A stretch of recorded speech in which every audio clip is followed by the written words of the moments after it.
तो नमस्ते समस्त को शुभ संध्या। तो लास्ट दुईटा वीडियो आमर जो थिला खास करके कहि परिबे जे अभिज्ञान शाकुंतलम रो जो पूरा पूरी सारांश गोटे वीडियो रे एवं आर वीडियोटा थिला हमर अभिज्ञान शाकुंतलम रो जो इंपोर्टेंट क्वेश्चन थिला। तो से दुईटा जा वीडियो आपन को बहुत बढ़िया रेस्पोंड आस्तिला। तो आज रे वीडियो रे हम डिस्कशन करबा मेघदूत संपर्क रे जाकी कालिदासंकर मते कहि परिबे गोटे सबु किछि अटे कालिदासंकर खंड काव्य गीति काव्य अटे जा जोथरे कि कहि परिबे संपूर्ण भारत वर्षर जहाँकि आप दक्षिण भारत रू आरंभ करके उत्तर भारत पर्यंत जो पूरा मार्ग रही से विषय पूरा पूरी आप जानवे चलतु पूरा पूरी देखा एक्चुअली कौन रही आपंकर मेघदूतर पूरा पूरी संपूर्ण मेघदूत को गोटे वीडियो पूरा पूरी कंप्लीट करिया परीक्षा दृष्टि बहुत इंपोर्टेंट अच्छी आप जेकोसी परीक्षा आप धरी नियंतु आपण परीक्षा होची टीजीटी पई आपण प्रिपरेशन होंतु टीट टेट एग्जाम पे ओएसटी पे प्रिपरेशन हो पीजीटी पे प्रिपरेशन जोथि पे भी आपण प्रिपरेशन हले एई माने वीडियोटा आपण मानक पे बहुत इंपोर्टेंट अछि। ठीक अछि तो चलंत आरंभ करिबा आज रे सेशन को। तो ता पूर्व जो मैंने नुआ अच्छा तो से कही दो चाहूँगी जे आम सोशल मीडिया साइट को एवं फॉलो कर देखो बहुत गुड़े आप फायदा ये पाइबे जमती कि आम डेली बेसिक क्विज होने क्विज तो कहे एग्जाम हो संध्या समय तो तार लिंक आपको कौट मिल ना ये टेलीग्राम आराम से जो टेलीग्राम अच्छा टेलीग्राम मिल जाए प्रतिदिन पूर्व दिन को दुई थर होता कि वर्तमान समय व्यस्तता कारण थर ही करते चाहिए देपर बर्तमान सुधा जिते एग्जाम होती तार लिंक मध्य आपण मानक टेलीग्राम रे अछि आपण माने विजिट करंतु सेठी मते ताको मते अटेंड करि परिबे किछि असुविधा नै। तो एबे ही जॉइन ही जानतो आपण को सब सुविधा सेठी गोटे जगह रे आपण को मिलि जिवो। तो चलंतु आरंभ करिबा तार सहित हमर सोशल मीडिया साइट को फॉलो करंतु जहाँ किसी आमर एग्जाम होची बा पीडीएफ अच्छी आराम से सब जिन पाई जिवे। तो फास्ट कथा देखंतु मेघदूत मेघदूत अर्थ कौन ना मेघदूत आपनकर लिखिछि कि ना मेघदूत लिखिछन्ती आपनकर कालिदास सिंपल जानिछन्ती हमने एठी कालिदास कालिदासଙ୍କର सातटा कृति अछि जोथरे कि आपनकर कोन अछि दीटा महाकाव्य तीनोटी नाटक दुईटी खंडकाव्य। तो दीटा महाकाव्य कौन कौन गोटे होची आपन कुमार संभव आरटा होची आपनकर दुईटी महाकाव्य विषय जो चर्चा करबा आपनकर दुईटी महाकाव्य फास्ट आपनका होची कुमार संभव तापर आसी आपनकर रघुवंश 17 19 सर्ग विशिष्ट माने 17 सर्ग विशिष्ट आरटा होची 19 सर्ग विशिष्ट। आपन नाटक क्षेत्र तीनटा अछि अभिज्ञान शाकुंतलम विक्रम उर्वशी तापर आपनका आसी मालविका मित्र। ठीक अछि सेबले आपन खंडकाव्य गीति काव्य दीटा आपनका आसी गोटे होची आपनकर मेघदूत आउट होची आपनकर गुप्त संहार सेबले आपनका सातटा कृति अछि। ये जदी आपनकर आसी मेघदूत केउ कैटेगरी ये होची आपन खंडकाव्य व गीति काव्य अंतर्भुक्त हटे दी भाग रे भाग होची गोटे होची पूर्व मेघ आउट होची उत्तर मेघ। ठीक अछि आपनका रस एटी जदी रहिछि ताले से होची आपनका विप्रलंब शृंगार रसर प्रयोग होइछि। छंद मंदाक्रांत छंद आपन परीक्षा प्रश्न मते आस्थाय जे मेघदूत केउ छंद रचित से होची आपन मंदाक्रांत छंद रे।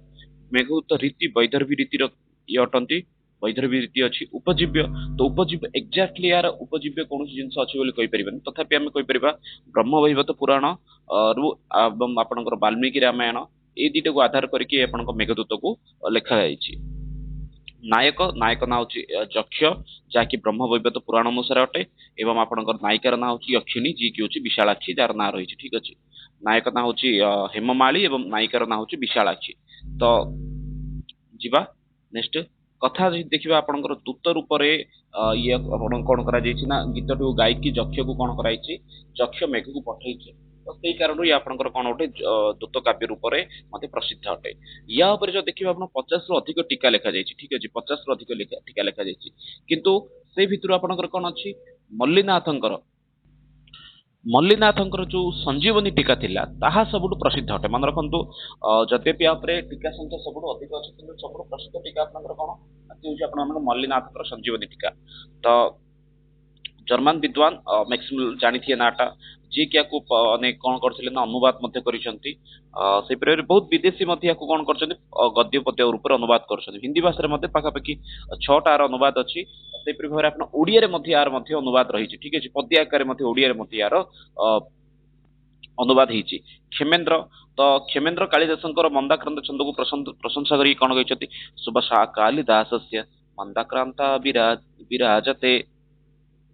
तो ये आपनकर कोठी अछि सुब्रत तिलक रे आपनकर ये रहिचंती कोन कहले ना सुबसा कालिदासस्य मंदाक्रांता विराजते। तो से प्रभारे मेघदूत जदि आपण देखिबे एटी अलंकार कोन अछि ना एठी आपनकर उपमा सम्राट हेतिबे आपनकर उपमा अलंकार अछि उत्प्रेक्ष अलंकार अछि रूपक अलंकार इत्यादि अलंकार मध्ये एटी सुंदर प्रयोग करा जायछि।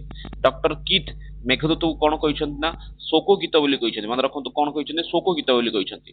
भारतीय मानक मत अनुसार शोक गीत अर्थ दुखर व्यथार गीत ये अटे। ଭାରତୀୟ ମତ ଅନୁସାରେ ମେଘଦୂତ ଶୋକ ବା କରୁଣ ଗୀତ ନ ହେଇକି ଆପଣଙ୍କ ବିରହ ଗୀତ ବା ବିପ୍ରଲୋଭ ଗୀତ ଅଟେ। ମାନେ ଜଣେ ବାହାର ଡକ୍ଟର କିଟ୍ ଆକ୍ଚୁଆଲି କଣ କହିଲେ ଜଣେ ବୈଦେଶିକ ଅଟନ୍ତି, ପାଶ୍ଚାତ୍ୟ ବିଦ୍ୱାନ ଅଟନ୍ତି। ତାଙ୍କ ମତ ଅନୁସାରେ ଶୋକ ଗୀତ, ଶୋକ ଅର୍ଥ ହଉଛି ଯିଏ ଦୁଃଖ ଭରା କାହାଣୀ ଯିଏ ଲେଖୁଛି, ଠିକ ଅଛି। ଯୋଉମାନଙ୍କର ଖାସ କରିକି ଆପଣ ମାନେ ଯଦି ନର୍ମାଲ ଶବ୍ଦରେ ବ୍ୟବହାର କରି କହିବେ, ଯୋଉମାନଙ୍କର ଖାସ କରି କଣ ହଉଛି ଯୋଉମାନଙ୍କ ବ୍ରେକଅପ୍ ହେଇଯାଉଛି ବୋଲି କହିବେ, ବ୍ରେକଅପ୍ ହେଲା ପରେ ସେମାନେ ଯେବେ ଦୁଃଖ ଗୀତ ଲେଖୁଛନ୍ତି, ସେପରି ଭାବରେ ମେଘଦୂତରେ ଏଇଠି ଯକ୍ଷର ଯେହେତୁ ପତ୍ନୀକୁ ଛାଡିକି ଆସିଯାଏ, ସେଥିପାଇଁ ସେ ଦୁଃଖ ଗୀତ ଲେଖିଛି। କିନ୍ତୁ ବାସ୍ତବିକରେ ଓଡିଆରେ ଭାରତୀୟ ବିଦ୍ୱାନ ମାନଙ୍କର ମତ କଣ ଅଟେ ନା ଇଏ କୌଣସି ଶୋକ ଗୀତ ନୁହେଁ, ଇଏ ବାସ୍ତବିକ ରୂପରେ କଣ ଅଟେ, ଇଏ ହଉଛି ବିରହ ଗୀତ। ବିରହ ଅର୍ଥ ବିଚ୍ଛେଦ ଗୀତ। ବିରହ ଏବଂ ଶୋକ ଭିତରେ ବହୁତ ଫରକ ଅଛି, ଠିକ ଅଛି। ଶୋକ ସେତେବେଳେ କରାଯାଇଥାଏ ଯେତେବେଳେ ଆପଣଙ୍କର ଆତ୍ମୀୟ ସ୍ୱଜନଙ୍କର କଣ ହଉଛି ନା ଯଦି ଛାଡିକି ପଳଉଛନ୍ତି, ଫେରିବାର ସମ୍ଭାବନା ନାହିଁ। କିନ୍ତୁ ବିରହ ଅର୍ଥ ହଉଛି ଆପଣଙ୍କର ସେ ଅଲଗା ହେଇଯାଇଛନ୍ତି, ପୁଣି ଥରେ ଫେରିବାର ସମ୍ଭାବନା ବି ରହିଛି। ତ ବିରହ ଗୀତ ବା ବିପ୍ରଲୋଭ ଗୀତ ବୋଲି ଏଠି କୁହାଯାଇଛି। ପ୍ରମୁଖ ପାତ୍ର ଆପଣଙ୍କର ଯକ୍ଷ ଅଛି, ଆପଣଙ୍କର ପ୍ରମୁଖ ପାତ୍ର ଯକ୍ଷିଣୀ ଅଛନ୍ତି, ଯାହା ଯକ୍ଷର ନାଁ ହଉଛି ହେମମାଳି, ଯକ୍ଷିଣୀ ନାଁ ହଉଛି ବିଶାଳାକ୍ଷୀ, ମେଘ ଏବଂ କୁବେର। କୁବେର ହଉଛି ଆପଣଙ୍କର ଯକ୍ଷାଧିପତି। ଯଦି ସଂସ୍କୃତର ଯଦି ଗୀତି କାବ୍ୟର ଯଦି ପ୍ରଥମ ଗ୍ରନ୍ଥ ଯଦି ଦେଖିବେ ତାହେଲେ ସେ ହଉଛି କାଳିଦାସଙ୍କର ଏଇ ମେଘଦୂତ, ଠିକ ଅଛି। ଦକ୍ଷିଣାବର୍ତ୍ତ ନାମ ମଲ୍ଲିନାଥ ମେଘଦୂତ ଉପରେ ରାମାୟଣରୁ ଲେଖିବା ବିଷୟ ପ୍ରେରଣା ପାଇଛନ୍ତି ବୋଲି ସେମାନେ ଗ୍ରହଣ କରିଛନ୍ତି। ମଲ୍ଲିନାଥ ଆପଣଙ୍କୁ କହିଥିଲି ମଲ୍ଲିନାଥଙ୍କ ବିଷୟରେ, ଯିଏକି ଟୀକା ଲେଖିଛନ୍ତି ୟା ଉପରେ, ଠିକ ଅଛି। ତ ନେକ୍ସଟ ଆଗକୁ ଦେଖିବା। ତ ଯକ୍ଷକୁ ଯୋଉ ଆପଣଙ୍କୁ ଯୋଉ ଏଇଠି କଣ ମିଳିଛି ନା ଅଭିଶାପ ମିଳିଛି, ସେଇ ପ୍ରସଙ୍ଗ ଆପଣଙ୍କ କୋଉଠୁ ଆସିଲା, ସେଇ ପ୍ରସଙ୍ଗ ଆପଣଙ୍କର ଆସିଛି ପଦ୍ମପୁରାଣରୁ। ପଦ୍ମପୁରାଣରୁ ଏଇଠୁ ଆପଣଙ୍କର ଗ୍ରହଣ କରାଯାଇଛି ବୋଲିକି ସେ ବିଷୟ ସେଠି ବର୍ଣ୍ଣନା ହେଇଛି। ତାପରେ ଅଛି କଣ ହଁ, କୋଉ କୋଉ ବିଷୟଠୁ ଆରମ୍ଭ ହେଇଛି, ଯୋଗିନୀ ନାମକ ଆଷାଢ ଶୁକ୍ଳ ଏକାଦଶୀରେ ଏଇ ବିଷୟ କଣ ହେଇଛି ଆପଣଙ୍କର ଆରମ୍ଭ ହେଇଛି। ବ୍ରହ୍ମବୈବର୍ତ ପୁରାଣକୁ ମଧ୍ୟ କଣ କୁହାଯାଇଛି ନା ମେଘଦୂତର ଉପଜୀବ୍ୟ ଗ୍ରନ୍ଥ ବୋଲି ମଧ୍ୟ କୁହାଯାଇଛି। ମେଘଦୂତର ପଦ୍ୟ ସଂଖ୍ୟା ଯଦି ଦେଖିବେ ତାହେଲେ ସେ ହଉଛି ଆପଣଙ୍କ ସେ 15ଟା ଶ୍ଲୋକ ଅଛି, ଏଇକୁ ଦି ଭାଗରେ ଭାଗ କରାଲା। ଗୋଟେ ହେଲା ପୂର୍ବ ମେଘ, ଆଉ ଗୋଟେ ହଉଛି ଉତ୍ତର ମେଘ। ପୂର୍ବ ମେଘରେ ଆପଣଙ୍କର 63ଟା, ଉତ୍ତର ମେଘରେ ଆପଣଙ୍କର 52ଟା। ତ ଟୋଟାଲ ଦେଖିବେ ଯଦି 3 2 5 6 5 11 ତ 115 ଶ୍ଲୋକ ଆପଣଙ୍କ ଏଇଠି ହେଇଯାଉଛି, ଠିକ ଅଛି। ମଲ୍ଲିନାଥ କିନ୍ତୁ କଣ କରୁଛନ୍ତି 121ଟା ପଦ୍ୟକୁ ସ୍ୱୀକାର କରିଛନ୍ତି, ଆଉ ସେ ଭିତରୁ ଆପଣଙ୍କର 6ଟା ଶ୍ଲୋକକୁ ପ୍ରକ୍ଷିପ୍ତ। ପ୍ରକ୍ଷିପ୍ତ ଶବ୍ଦର ଅର୍ଥ ହଉଛି ଅଲଗା ସ୍ରୋତରୁ ଆସିକି ୟାକୁ ଲେଖା ହେଇଛି ବୋଲି କୁହନ୍ତି, ସେ ଗ୍ରହଣ କରୁଛନ୍ତି। ତାଙ୍କର ମଧ୍ୟ ମାନୁଛନ୍ତି ସେ ଆପଣଙ୍କ 115ଟା ଶ୍ଲୋକ, କିନ୍ତୁ 6ଟା ପ୍ରକ୍ଷିପ୍ତ ଶ୍ଲୋକକୁ କୁହନ୍ତି ସେ ଗ୍ରହଣ କରିଛନ୍ତି। ମେଘଦୂତର ମୁଖ୍ୟ ରସ ସେ ହଉଛି ଆପଣଙ୍କ ବିପ୍ରଲମ୍ବ ଶୃଙ୍ଗାର ରସ।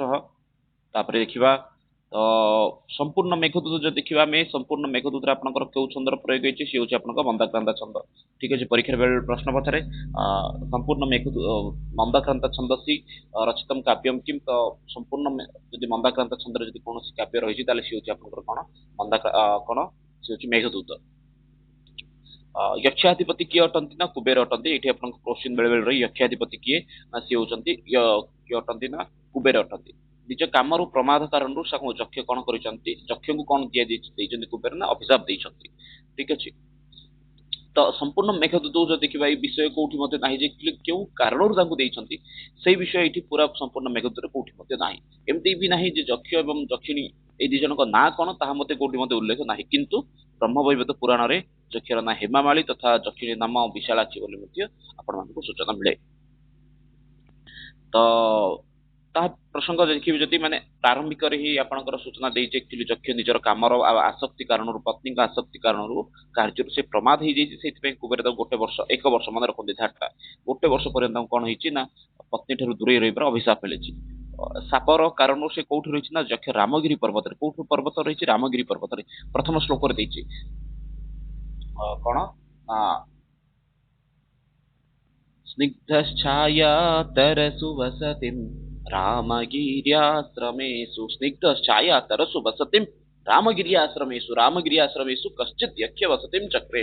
ତ କୌଣସି ଗୋଟିଏ ଯକ୍ଷ ରାମଗିରି ଆଶ୍ରମରେ ବାସ କରୁଛି ବୋଲି ପ୍ରଥମ ଶ୍ଲୋକରେ ହିଁ ଦେଇଛି, ଠିକ ଅଛି। ମେଘଦୂତର ଯେତେବେଳେ ଆରମ୍ଭ ହେଇଛି ସେ ସମୟରେ ପାଖାପାଖି 8 ମାସ ଯୋଉ ତାର ଅଭିଶାପ ରହିଛି ତାକୁ ସେ କାଟି ଦେଇଛି, ଏବଂ ଆପଣ ଅବଶିଷ୍ଟ ଅଛି 4 ମାସ। ତ ପରୀକ୍ଷାରେ ଆପଣଙ୍କ କୋଶ୍ଚିନ୍ ଆସେ ବେଳେ ବେଳେ ଯକ୍ଷର କେତେ ମାସ ଶ୍ରାପର ଅବଧି କେତେ ମାସ ଅଛି, ତ ଯକ୍ଷର ଶ୍ରାପ ଅବଧି ଅଛି କେତେ ମାସ ନା 4 ମାସ। କିଛି କିଛି ଜାଗାରେ ପିଲାମାନେ କନଫ୍ୟୁଜ ହେଇକି 4 ଜାଗାରେ 8 ମାରିଛନ୍ତି, ନାଇଁ 8 ମାସ ସରିଗଲାଣି, ଗୋଟେ ବର୍ଷରୁ 8 ମାସ ସରିଗଲାଣି, ଆଉ 4 ମାସ ତାର ଅଛି। ତାପରେ ଦେଖିବା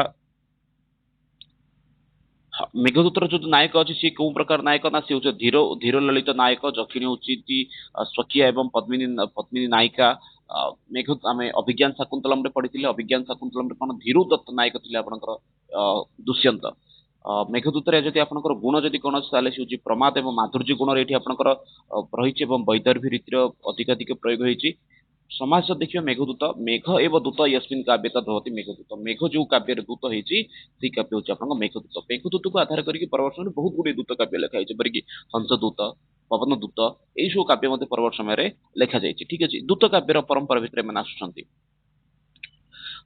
ଯକ୍ଷ ଅଧିପତି କୁବେର ରାଜଧାନୀ କୋଉଟା ନା ଅଳକା ଠିକ ଅଛି ଏଇ ଧାରଟା ମଧ୍ୟ ରହିଛି ପଶ୍ଚାତିମ ଅଳକା ପୁରିୟାମ ତ ସେଇ ଧାରଟି ମଧ୍ୟ ଶ୍ଲୋକଟି ମଧ୍ୟ ସେଠି ରହିଛି ଆପଣଙ୍କର ଠିକ ଅଛି ଯକ୍ଷ ଏବଂ ଯକ୍ଷୁଣୀର ନାଁ ଆପଣ ମାନେ ପାଇବେନି କିନ୍ତୁ ପାଇବେ ଯଦି କଣ ନା ଆପଣ ମାନେ ପାଇବେ ଏଇ ସ୍ଥାନ ଗୁଡିକର ନାଁ ପାଇବେ ସ୍ଥାନ ଗୁଡିକ ନା ସ୍ପଷ୍ଟ ରୂପରେ ଲେଖା ହେଇଛି ଏଥିପାଇଁ କିଛି ଜଣଙ୍କର କହିବା ଅର୍ଥ ଯେ ବାସ୍ତବିକ ରୂପରେ ମେଘଦୂତ ମାଧ୍ୟମରେ ଭାରତର ଭୌଗୋଳିକ ସ୍ଥିତିକି ଏଇଠି କଣ କରୁଛନ୍ତି କାଳିଦାସ ଦର୍ଶାଉଛନ୍ତି ମାନେ ରାମଗିରି ପର୍ବତରୁ କୈଳାସ ପର୍ବତ ପର୍ଯ୍ୟନ୍ତ ଅର୍ଥାତ୍ ଦକ୍ଷିଣରୁ ସମ୍ପୂର୍ଣ୍ଣ ରୂପରେ ଆପଣ ଆସୁଛନ୍ତି କୋଉଠିକି ନା ଉତ୍ତର ଭାରତକୁ ତ ଏଇ ଆସିଆ ଭିତରେ ଆପଣ ମାନେ ଯୋଉ ଯୋଉ ସ୍ଥାନକୁ ସେ ଦେଖେଇଛନ୍ତି ସେ ସବୁ ସ୍ଥାନର ବର୍ଣ୍ଣନା କରିଛନ୍ତି ଭୌଗୋଳିକ ପରିସ୍ଥିତିକୁ ବର୍ଣ୍ଣନା କରିଛନ୍ତି ବୋଲି ସେ କହିଛନ୍ତି ରାମଗିରି ପର୍ବତରେ ରାମଗିରି ପର୍ବତକୁ ବାସ୍ତବିକ ରୂପରେ କଣ ନା ଚିତ୍ରକୂଟ ବୋଲି ମଧ୍ୟ କିଛି ଜଣ କହିଛନ୍ତି ଠିକ ଅଛି ତ ତାପରେ हाँ आषाढ़स्य प्रथम दिवसे मेघमाष्टिष्टम सानु तो अर्थात मेघ को समय देखि से कहूँ आषाढ़स्य प्रथम दिवस आषाढ़ प्रथम दिवस रे मेघ को देखि कहते ये आप देखो अन्य कवि मानकर जयंती पालन हुए किंतु कालिदास जयंती जो आसे से कौ दिन पालन कराए आषाढ़स्य प्रथम दिवसे आषाढ़स्य प्रथम दिवसे मेघम आश्लिष्टम सानु सानु शब्द अर्थ होची पर्वतर अग्रभाग से मेघ को देखि मंगलाचरण विषय जदि कहबा तो एटिकार मंगलाचरण वस्तु निर्देशात्मक मंगलाचरण आ कह अर्थ ब्रह्मचित अर्थ ब्रह्म तो याकू नहीं कि कश्चित कांता विरह गुरुणा स्वादिकारात प्रमत्तः तो कश्चित शब्द रे एठी आपन ब्रह्म को आराधना करा जायछि बोली कि चिंता करी कि याकू मंगलाचरण वस्तु निर्देशित मंगलाचरण बोली कुहा गला ठीक अछि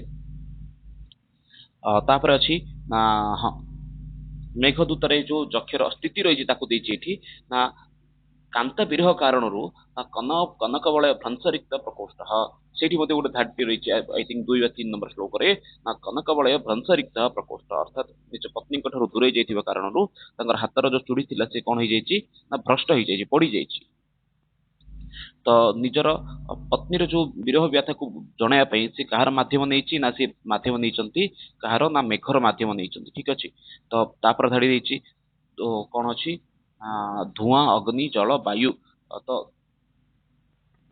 बोधे 5 नंबर श्लोक रही कौन धूम्र अग्नि शल्य मरुताम सन्निपात को मेघ तो यही धाटी आपंकर कौन आना क्या मिलन रे जो कौन अच्छी ना मेघटी से विषय को से स्पष्ट कर ठीक अच्छे तो यही श्लोक गुड़िक धाड़ी गुड़िक मन रखा दरकार कहीं बहुत इंपोर्टेंट आपंकर माने रोचे ठीक अच्छे तो सामान्य रूप से श्लोक धूम्र ज्योति सलिल मरुताम सन्निपात मेघ 5 नंबर श्लोक संदेशार्थम को पटुकरणे प्राणी भी प्रापणीय तो परीक्षा बेले बेले क्वेश्चन आसे ना केसम सन्निपात मेघ ना धूम्र ज्योति सलिल मरुतम एतेसम सन्निपात मेघ तापर आपन जीवा यक्ष मेघ को केउ वंशर बोली कहि यक्ष मेघ को कहि एठी आपनकर कोन ना एई धाटटा मध्ये अछि पुष्कर आवर्तका नाम जानामि त्वाम कौन अच्छे श्लोकटा जानामि त्वाम पुष्कर आवर्तकानां वंशर जातं वंशे भुवन विदिते पुष्करावर्तकानां जानामि त्वां प्रकृति पुरुषं कामरूपं मघोना अर्थात एठी आपनकर स्पष्ट कर दैछन्ती एई मेघ को वंशर जात होईछि ना पुष्कर आवर्तक एई वंशरे जात होईछि माने चारिटा मेघ अछिन्त बोली कहिछि गोटे होछि पुष्कर आवर्तक संवर्तक पुष्कर आवर्तक संवर्तक एभली भाव आपन चारटा मेघ अछि से भितरु पुष्कर आवर्तक एई दुईटा मेघ होछन सब श्रेष्ठ मेघ बोली कुआ जाय ठीक अछि तो से विषय को सेठी कहिसंती कोन रे मेघ मु तते जानिछि पुष्कर आवर्तक संवर्तक द्रोण एहीपरि भाव आपनकर कोन अछि मेघ को चारि भाग रे भाग कराइछि तो से भितरु श्रेष्ठ मेघ जदि कोटा अछि ताले से होछि पुष्कर आ आवर्तक द्रोण होची स्वल्प वृष्टि संवर्तक आवर्तक होती प्रबल प्रलय प्रलय करे सब भल जदि किए ताले से होती पुष्कर एबे कहे रे मेघ मु तते जानिछि तू होची पुष्कर आवर्तक वंशरे जन्म ग्रहण करिचु हाँ तापरे चातक चातक विषय आछि ना चातक तते अनेक थिबो से विषय मध्य अछि ବାମାଶ୍ଚାୟମ୍ ଚାତକ ବିଷୟରେ ବାମ ଭାଗରେ ଚାତକ ତତେ ଅନେଇକି ଯିବ ସେଇ ବିଷୟ ଏଠି ଦେଇଛି। ତାପରେ ପୁଣି ଥରେ ଅଛି ଗର୍ଭଧାରଣ ବିଷୟ, ଯୋଉ ବଗୁଲି ପକ୍ଷୀ ମାନେ ଯିବେ ସେମାନେ ଧାଡି ହୋଇକି ଯିବେ, ସେମାନେ ସାଙ୍ଗରେ କିଛି ତାଙ୍କର ଖାଦ୍ୟ ନେଇକି ଯାଉଥିବେ, ସେଇ ପ୍ରସଙ୍ଗ ମଧ୍ୟ ଆପଣଙ୍କ ଆସିବ। ତ ତାପରେ ଅଛି ଦେଖନ୍ତୁ ଯକ୍ଷ ମେଘକୁ ଇନ୍ଦ୍ରର ପ୍ରମୁଖ ବ୍ୟକ୍ତି ବୋଲି କହିଛନ୍ତି। ତ ତାହା ସନ୍ଦର୍ଭରେ ମଧ୍ୟ ଗୋଟେ ଶ୍ଲୋକ ରହିଛି, ଯାହା ନାମ କଣ ଅଛି ଶ୍ଲୋକଟା, ତ ସେଇଠି ମଧ୍ୟ ମେଘକୁ ଯକ୍ଷର ପ୍ରମୁଖ ବ୍ୟକ୍ତି ବୋଲି କହିଛନ୍ତି। ରାଜରାଜସ୍ୟ ବୋଲି ଦେଇଛନ୍ତି, ରାଜରାଜସ୍ୟ ଦଧ୍ୟୁ ବୋଲି ଗୋଟିଏ ଧାଡି ରହିଛି। ଅ, ତାପରେ ମେଘକୁ ସନ୍ତପ୍ତ ମାନଙ୍କର ଶରଣ, ସନ୍ତପ୍ତାନାಂ ତ୍ୱମସि ଶରଣମ୍, ତ ସନ୍ତପ୍ତ ମାନଙ୍କର ତୁମ ଶରଣ ଦାତା ଅଟ ବୋଲି ମଧ୍ୟ ସେଇଠି ମଧ୍ୟ ମେଘକୁ ସମ୍ବୋଧନ କରାଯାଇଛି। ତ ସେପରି ଭାବରେ ଗର୍ଭଧାନ ନିମିତ୍ତମ ଯୋଉ ପକ୍ଷୀମାନେ ଉତ୍ସୁକତାର ସହିତ ଯାଉଥିବେ ସେମାନଙ୍କ ଗମନ ବିଷୟ ମଧ୍ୟ ଏଠି ପ୍ରସଙ୍ଗ ଆସିଅଛି। ହଁ, ଆଉ ଗୋଟେ ଶବ୍ଦ ମଧ୍ୟ ରହିଛି ନା ଯକ୍ଷିଣୀକୁ ମେଘ କଣ ଯକ୍ଷ ଯକ୍ଷିଣୀକୁ ମେଘର ଭାଉଜ ବୋଲି ମଧ୍ୟ ସମ୍ବୋଧନ କରିଛନ୍ତି, ସେଇ ସରୋବର ସେଇ ପ୍ରସଙ୍ଗ ମଧ୍ୟ ରହିଛି। ମାନସରୋବରକୁ ଯିବା ପାଇଁ ଉତ୍ସୁକ ଥିବା ଯୋଉ ପକ୍ଷୀ ମାନଙ୍କ ସନ୍ଦର୍ଭରେ ଆସିଛି, ଯୋଉ ରାଜହଂସ ମାନେ ଅଛନ୍ତି ସେମାନେ କୁଆଡେ ଯିବେ ନା ମାନସରୋବରକୁ ଯିବେ ନିଜର ବୁଭୁକ୍ଷାକୁ ମେଣ୍ଟେଇବା ପାଇଁ, ତ ସେମାନେ ମଧ୍ୟ ତୁମ ସହିତ ଯିବେ। ତ ରାଜହଂସ ସହାୟ କୈଳାସାତ୍ ବିଶାଖିଶାଲୟ, ତ ସିଏ ପ୍ରସଙ୍ଗ ଆପଣଙ୍କ କୋଉଠି ଆସିଛି ନା ସିଏ ଆସିଛି ଆପଣଙ୍କର ନା ମାନସରୋବର ପ୍ରସଙ୍ଗକୁ ଆସିଛି। ଠିକ ଅଛି। ଆ ତ ଶ୍ରୀରାମଚନ୍ଦ୍ର, ହଁ, ରାମଗିରି ପର୍ବତକୁ ଯେତେବେଳେ ଛାଡିବ ସେ ସମୟରେ ରାମଚନ୍ଦ୍ରଙ୍କ ପଦ ବନ୍ଦନା କରିକି ଯିବ, ସେଇ ବିଷୟ ଦେଇଛନ୍ତି। ଅ ତ ଯିବା ସମୟରେ କେଉଁ ଦିଗକୁ ମୁଖ କରି ଯିବ, ତ ସିଏ ହେଉଛି ଆପଣଙ୍କୁ ଉତ୍ତର ଦିଗକୁ ମୁହଁ କରିକି ଯିବ। ଏଇ ଧାରଟା ମଧ୍ୟ ମନେ ରଖିବା ଦରକାର। ସେ ମେଘର ମାର୍ଗରେ ତ ଉତ୍ତରମୁଖୀ, ଉତ୍ତରାଭିମୁଖୀ ଅର୍ଥ ଉପରକୁ ଉଠିଲା ପରେ ସେଠି ଉତ୍ତରମୁଖ ହେଇକି ଯା ବୋଲି କହିଛନ୍ତି। ଠିକ ଅଛି। ଏଇଠି ଗୋଟେ ଦେଇଛି ଦିଗଙ୍ଗନା ଆଚାର୍ଯ୍ୟ, ତ ଦିଗଙ୍ଗନଙ୍କ ବିଷୟ ଟିକେ ସାମାନ୍ୟ ରୂପରେ କହିଦଉଛି। ଦିଗଙ୍ଗନା ହଉଛନ୍ତି କୁଆଡେ କାଳିଦାସଙ୍କର ସମକାଳିକ ଏବଂ ସେ ହଉଛନ୍ତି କାଳିଦାସଙ୍କ କୁଆଡେ ପୁରାପୁରି ପ୍ରତିଦ୍ୱନ୍ଦୀ ଥିଲେ। ଏଥିପାଇଁ ତାଙ୍କ ଉଦ୍ଦେଶ୍ୟରେ ବ୍ୟଙ୍ଗ କରିକି ଏଠି କାଳିଦାସ ଲେଖିଛନ୍ତି ବୋଲି କହିଛନ୍ତି। ରାମଗିରି ଇଏ ହଉଛି ଆପଣଙ୍କର କଣ, ରାମଗିରି ଆଶ୍ରମ ଯୋଉଠି ରାମଚନ୍ଦ୍ର ବାସ କରିଥିଲେ ବୋଲି କୁହାଯାଏ। ଠିକ ଅଛି। ତ ଇନ୍ଦ୍ର ଇନ୍ଦ୍ରଧନୁଷ ସମାନ ଶ୍ୟାମଳ ମେଘଯୁକ୍ତ ଗୋପ ବେଶଧାରୀ କୃଷ୍ଣଙ୍କ ଭଳି ଦେଖାଯିବ ବୋଲି କହିଛନ୍ତି, ତାହା ମଧ୍ୟ ଗୋଟେ ଧାଡି ରହିଛି। ଅ ହଁ, ରାସ୍ତା ମାର୍ଗଟିକୁ ଦେଖିଦେବା। ମେଘର ପ୍ରଥମ ସ୍ଥାନ କିଏ ନା ପ୍ରଥମେ ଆସିଛି ଆପଣଙ୍କ ମେଘ ବେଗ ଆସିଛି ମାଳ ପ୍ରଦେଶ ଆସିଛି। ଠିକ ଅଛି। ତାପରେ ସାମାନ୍ୟ ପଶ୍ଚିମ ଆଡକୁ ଯାଇକି ସେଇଠି ବର୍ଷା କରେଇକି ପୁଣି ଥରେ ଭୂମିକୁ ସୁଗନ୍ଧିତ କରିକି ଆଗକୁ ବଢିବା ପାଇଁ କହିଛନ୍ତି। ତାପରେ ଆସିଛି ଆପଣଙ୍କର ଗୋଟେ ଆମ୍ରକୂଟ ପର୍ବତ, ଆମ୍ରକୂଟ ପର୍ବରେ ଦାବା ମାନେ ଅଗ୍ନି ଜଳୁଛି, ତ ସେଇ ଅଗ୍ନିକୁ ମିତ୍ରତା କାରଣରୁ ତାକୁ ଲିଭେଇକି ଆଗକୁ ବଢିବା ପାଇଁ କହିଛନ୍ତି। ଆମ୍ରକୂଟ ମେଘର ରାସ୍ତାରେ ପ୍ରଥମ ଯଦି କିଏ ଆସିବି କଣ ନା ପ୍ରଥମ ସ୍ଥାନ ଅଛି ତାହେଲେ ସେ ହଉଛି ମାଲବ ପ୍ରଦେଶ, ପ୍ରଥମ ପର୍ବତ ସେ ହଉଛି ଆପଣଙ୍କ ଆମ୍ରକୂଟ ପର୍ବତ। ଠିକ ଅଛି। ତାପରେ ଆମ୍ରକୂଟ ଯୋଉ ଆମ୍ର ଗୁଡିକ ପାଚି ଯାଇଛି ତାହା ସୁବର୍ଣ୍ଣ ରୂପର ଦେଖାଯିବ, ତାହାକୁ ମଧ୍ୟ ସେ ବର୍ଣ୍ଣନା କରିଛନ୍ତି। ଠିକ ଅଛି। ତ ହଁ, ପ୍ରଥମ ନଦୀ ଆମ୍ରକୂଟ ପ୍ରଥମ ସ୍ଥାନ ହଉଛି ମାଲବା ପ୍ରଦେଶ, ମାଳ ପ୍ରଦେଶ। ତାପରେ ପ୍ରଥମ ଆପଣଙ୍କର ପର୍ବତ ଆସିଛି ଆମ୍ରକୂଟ ପର୍ବତ। ପ୍ରଥମ ନଦୀ ହଉଛି ଆପଣଙ୍କ ରେବା ନଦୀ ବା ନର୍ମଦା ନଦୀ, ଯାହାକି ବର୍ତ୍ତମାନ ସମୟରେ ଅଛି, ଯାହାକି ବିନ୍ଧ୍ୟ ପର୍ବତରୁ ବାହାରିଛି। ଠିକ ଅଛି।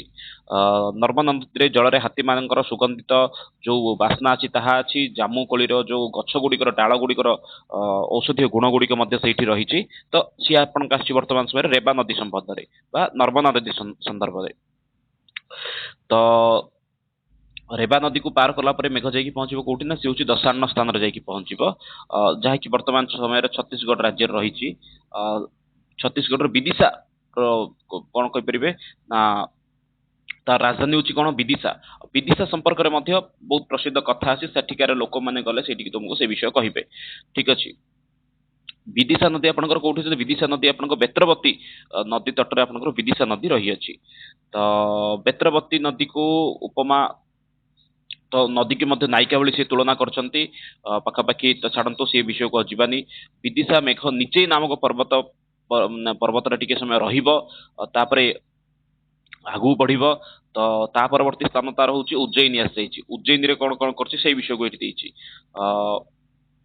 ଉଜ୍ଜୟିନୀ କଣ କରିଛି? ଉଜ୍ଜୟିନୀ ହଉଛି ମହାକାଳଙ୍କର ସ୍ଥାନ, ସେଇଠି ଅଧିକ ସମୟ ରହିବ। ସନ୍ଧ୍ୟା ସମୟରେ ସେଇଠି କଣ କରିବ ନା ସନ୍ଧ୍ୟା ଆରତିରେ ଭାଗ ଗ୍ରହଣ କରିବ। ସେଇଠି ପୁଣି ଥରେ ଆଗକୁ ବଢିକି ଯିବ ବୋଲି ସେ ବିଷୟକୁ ମଧ୍ୟ ସେଠି ରହିଛନ୍ତି। तो जो जो मुख्य मुख्य स्थान गुड़िक अच्छी से गुड़िक ही माने वर्तमान समय आपण आगे कहीकि जाऊँगी बाकी पीडीएफ तो आपको मिल जाए आपको आराम से पाइबे आप पढ़े ठीक अच्छे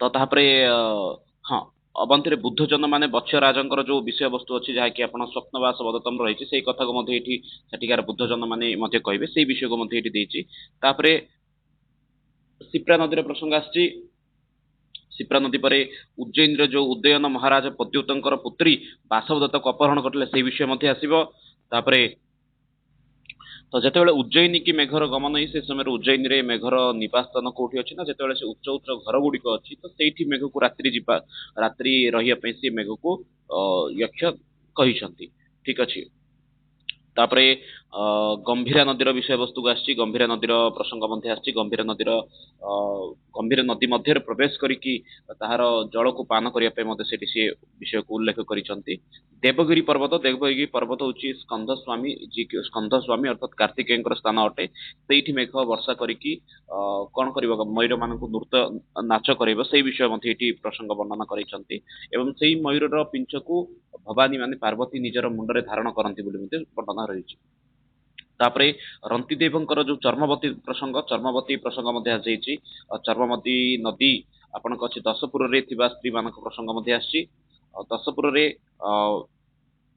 ब्रह्मवर्तर जो महाभारत प्रसंग ताहा अच्छी बलराम तो हाँ बलराम महाभारत युद्ध विमुख होइकी पत्नी रेवती आखिर उपमा सरस्वती नदी को नदी सेकी गई तापर लांगली हूँ बलराम ना तो से प्रसंग आसी जो आपंकर कौन बलराम महाभारत युद्ध विमुख होइकी से कौन करते ना सरस्वती नदी कूल को आसते से लांगली बोली शब्द अच्छी लांगली शब्द बलराम को उद्देश्य रही ठीक अच्छे सरस्वती नदी जल सेवन कराया मेघ पवित्र हो जाइथिबो बलराम जल को पान करते अनेक गुड़े आपंकर स्थान आसी गंगा हाँ गंगा ना आसी गंगा को आई जन्मु कन्या ठीक अच्छे गंगा उद्देश्य जन्मु कन्या बोली शब्द रही हिमालय पहुंच हिमालय मेघ शिव द्वारा जो कौन थी काद थी सफा करने विषय शोभावर्धन कर इत्यादि प्रसंग से पूरापूर रही ठीक अच्छे से शिव हिमालय पर्वत परिभ्रमण कर प्रसंग रही हंस सरोवर जहाँकि मान सरोवर बोली आसला पूर्व तापर प्रसंग आसी राजहंस मान जी ठीक अच्छे कौंच प्रक्षु विषय आसपरी भाव में पूरापूरी मेघ कौन कर कौटू आरंभ कर रामगिरी पर्वत आरंभ करी जो ये पर्यंत पहुंचे प्रसंग आपणकर कौन अलकापुरी हिमालय पर्वत पर्यंत पहुंचा प्रसंग ये संपूर्ण विषय आप मेघदूत रही है पीडीएफ आपको टेलीग्राम आराम से मिल जाए डाउनलोड करेंगे प्रमुख रूप से आपको ये जो नदी गुड़िक ना रही जो पर्वत गुड़िक ना रही जो स्थान गुड़िक ना रही प्रमुख नदी आप रेवा नदी आसीगला चर्मवती नदी आसीगला नर्मदा नदी आसीगला नर्मदा नदी अवस्थित तार अन्य गोटे ना अटे रेवा नदी गंध आउे कौन रहा गंभीरा नदी प्रसंग आसीगला प्रमुख स्थान आपंकर माल प्रदेश आसी उज्जैन प्रदेश आसी आपंकर जोटा कि विसिन्ना से भाव में पर्वत देखिले रामगिरी पर्वत आम्रकूट पर्वत देवगिरी पर्वत हूँ आपंकर कौन स्कंददेवंकर निवास स्थान अटे तो या आपंकर कौ कौ नदी नामक मान मेघ मार्ग बोलिक गोटे वीडियो आसो जो आपर सब गुड़ाक नदी ना पर्वत ना ये सब जिन गुड़ाक से पूरापूरी केवल मेंशन रही ठीक अच्छे तो ये थी आज सेसन जो डिस्कसन कले बहुत गुड़े मेघ दूत संपर्क में जहाँ मुख्य मुख्य अंश था तो पुणी थे नेक्स्ट वीडियो टे अन्य विषय में चर्चा करवा आसंपर्क क्वेश्चन आंसर डिस्कसन करवा रोचे से समस्त बहुत बहुत धन्यवाद जय भारत मत संस्कृतम वंदे मातरम धन्यवाद।